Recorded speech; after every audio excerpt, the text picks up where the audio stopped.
My girlfriend started an Instagram live, her face full of pride, her voice flirty. Look everyone, I'm breaking up with him right now. Watch how I kick him out of his own apartment, she said. Then, still live, she tried to change the locks. I stayed calm because I already knew something she didn't. I called building security. They came, escorted her out, and she was still streaming. Her followers were stunned. When the security guard said, "Ma'am, your name isn't even on the lease," the ground slipped out from under her. Dear friends, subscribe to me and boost my morale. Your one click means a lot to me. Thank you. I'm 29, and I thought I knew what love looked like. Turns out, I was just really good at ignoring red flags when they came wrapped in a pretty smile and expensive perfume I couldn't afford. Her name was Amber. We'd been together for 2 years, living together for 8 months. I met her at a networking event, one of those overpriced cocktail mixers where everyone pretends to care about your startup idea. She was magnetic, confident, the kind of woman who could walk into a room and make it feel like she owned it. I fell hard and fast, the kind of falling that makes you stupid. The apartment was mine. I'd signed the lease 3 years before we even met. A decent one-bedroom in a building with actual security and a doorman named Luis who knew everyone's coffee order. It wasn't luxury, but it was mine. When Amber moved in, I never added her to the lease. She said she didn't care about legal stuff, and that it was just paperwork. I thought she trusted me. I was wrong about what that really meant. The problem started small. She'd go out with friends and come home at 4 in the morning smelling like someone else's cologne. She'd laugh when I asked about it, call me paranoid, tell me I was being insecure. Then her phone became a vault. Face down on every surface, password changed monthly, and if I walked into a room while she was texting, the screen would go black faster than a guilty conscience. About 3 months ago, I started noticing charges on our shared credit card, the one I'd stupidly added her to as an authorized user. Expensive dinners at restaurants I'd never been to. Hotel rooms booked in the city we already lived in. When I confronted her, she said they were work events and that I was being controlling. "You don't trust me," she said, her eyes welling up with tears that never quite fell. "After everything we've been through, you still think I'd cheat on you?" I apologized. Can you believe that? I apologized for noticing she was cheating on me. 2 weeks before the Instagram incident, I hired someone to follow her. I'm not proud of it, but I was losing my mind. The investigator sent me photos within 3 days. Amber at a hotel bar with some guy in a suit. Amber getting into his car. Amber kissing him outside a restaurant while I was supposedly at a late meeting.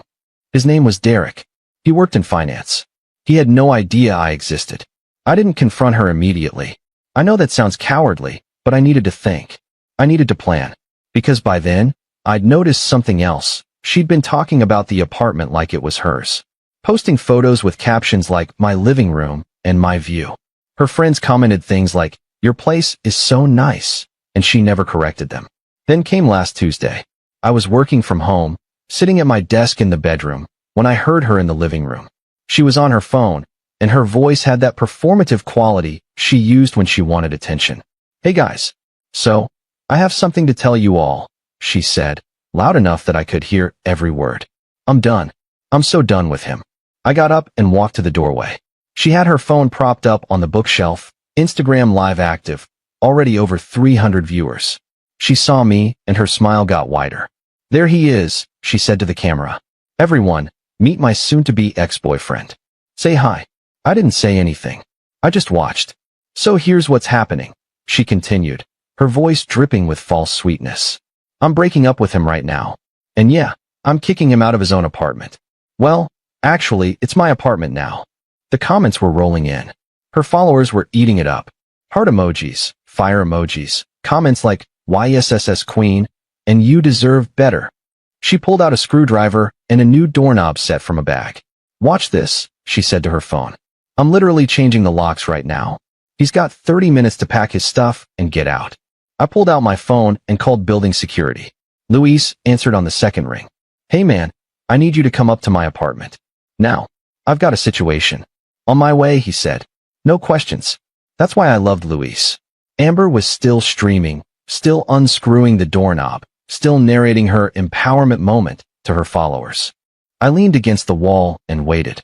"You're not going to stop me?" she asked, glancing at me. "Nope," I said. She looked confused for a second, then went back to her phone. See? He knows he's done. He knows he messed up. 3 minutes later, there was a knock. I opened the door. Luis was there with another security guard named Tom. Both of them looked serious. What's going on? Luis asked. Amber turned, still holding her phone. Nothing, Luis. Just tell him to leave. I'm the one who lives here now. Luis looked at me. I nodded toward her. Ma'am, Luis said, his voice professional and firm. Your name isn't even on the lease. The comments on her live went crazy. I could see her screen from where I stood. People were suddenly asking questions. Wait, what? It's his apartment? Girl, what are you doing? Amber's face went from confident to pale in about 2 seconds. That's not true, she stammered. We've been living here together. I have rights. Tom stepped forward.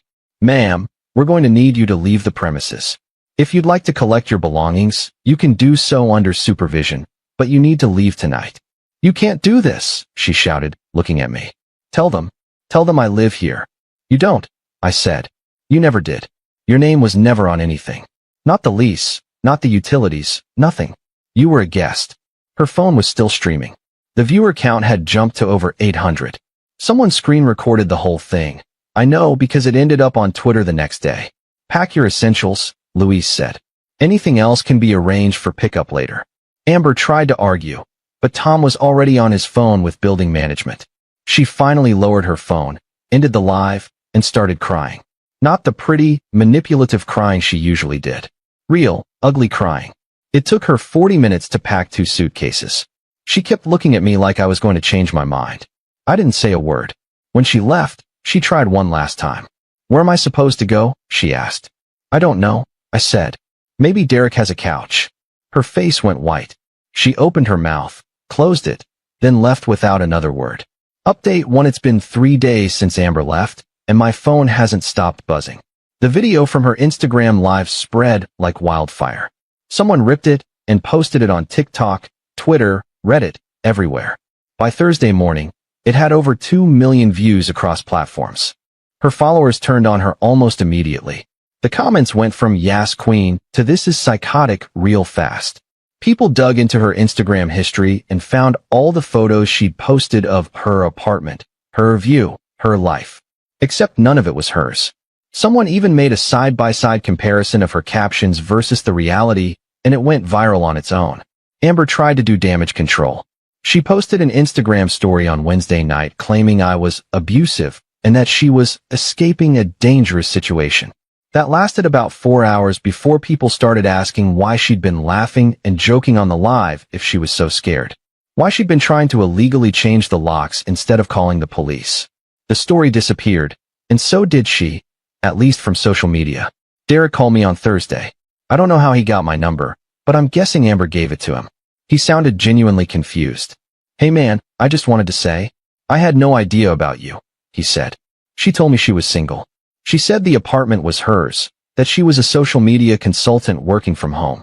I feel like an idiot. Join the club, I said. Did you really have her escorted out by security? He asked. Yep. There was a pause. That's actually kind of badass. We talked for about 20 minutes. Turns out, Amber had been seeing him for 5 months, not 3. She'd been telling him she needed financial help to keep her apartment, and he'd been sending her money. $1,500 over 2 months. Money that, I realized with a sick feeling, probably went toward those expensive dinners and hotels she charged to my credit card. I broke it off with her yesterday, Derek said. After I saw the video. I can't be with someone who lies like that. Smart move, I said.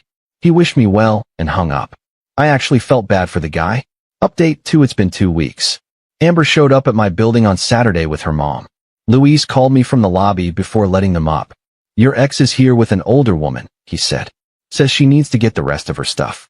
You want me to send them away? No, let them up, I said. But stay close. I'd already boxed up everything that was clearly hers. Clothes, toiletries, some books, a few kitchen items she'd brought. I'd put it all by the door. I wasn't interested in keeping anything of hers, and I definitely wasn't interested in a confrontation. When I opened the door, Amber looked different. Smaller somehow. Her hair was in a ponytail, no makeup, wearing sweatpants and a hoodie. Her mom looked furious. You had no right to throw her out like that. Her mom started immediately. She wasn't on the lease, I said calmly. She tried to illegally change the locks while broadcasting it to the internet. I had every right. She lived here for months. As a guest, not a tenant. Amber's mom looked like she wanted to say more, but Amber put a hand on her arm. Mom, let's just get my stuff and go. I helped them carry boxes down to their car. It took 3 trips. Amber didn't say anything to me until the last box was loaded. I'm sorry, she said quietly. For all of it. For cheating. For lying. For the Instagram thing. I was trying to seem like I had my life together. Like I was someone important. I looked at her. Part of me wanted to yell. Part of me wanted to tell her exactly how much she'd hurt me. But mostly, I was just tired. You should have just been honest, I said. About everything. I know. Her mom got in the driver's seat. Amber got in the passenger side. As they pulled away, I saw her looking back at the building. Not at me. At the building. Like she was mourning something she never actually had. Update 3: a month has passed. The video's still circulating, but the viral moment has mostly died down. Amber deleted her Instagram account 2 weeks ago. I heard through a mutual friend that she moved back in with her parents in New Jersey and is working at her dad's insurance office. Derek and I grabbed a beer last weekend. Weird, I know, but we kept in touch and honestly, the whole situation bonded us in a strange way. He's dating someone new, someone who apparently has her own apartment and doesn't need financial help. Good for him. I changed my locks, properly, with a locksmith, and I had the building management send a formal notice that Amber was not allowed back on the property without my explicit permission. I also removed her from my credit card, changed my passwords, and checked my credit report. She tried to open a store card using my information. I filed a police report. The detective said they'd follow up, but I'm not holding my breath. The apartment feels different now. Lighter. I rearranged the furniture, bought some new art, got a plant I'm probably going to kill within a month. It's mine again. Fully mine. Final update, it's been 3 months since the Instagram incident. I'm doing okay. Better than okay, actually. I went on a few dates, nothing serious. I'm not in a rush. Therapy has helped a lot. Yes, I started going to therapy. Turns out, being in a relationship with someone who gaslights you for 2 years does a number on your ability to trust people. Who knew? Last week, I got a letter in the mail. From Amber. Handwritten, 3 pages long. She apologized again, explained that she'd been in therapy too, and admitted that she'd been using me for stability while chasing the fantasy of being with someone richer. She said Derek was never the only one. There'd been others. She said she was ashamed and that she hoped I'd be able to forgive her someday. I read it twice, then threw it away. Not out of anger. I just didn't need to carry it anymore. The building installed new security cameras in the hallways last month. Luis joked that it was because of the incident. I bought him a bottle of whiskey as a thank you. He deserved it. Edit 1. A lot of people have asked if I sued Amber for the credit card fraud or the attempted identity theft. My lawyer said it would cost more in legal fees than I'd ever recover, so I didn't pursue it. I did report it to the credit bureaus and got those fraudulent accounts removed. Edit 2. Derek is still a good dude. We're not best friends or anything, but we text sometimes. He sent me a meme last week about dodging bullets. It was accurate. Edit 3. For anyone wondering, yes, the video is still out there. No, I don't watch it. Yes, people still recognize me occasionally. I usually just smile and change the subject.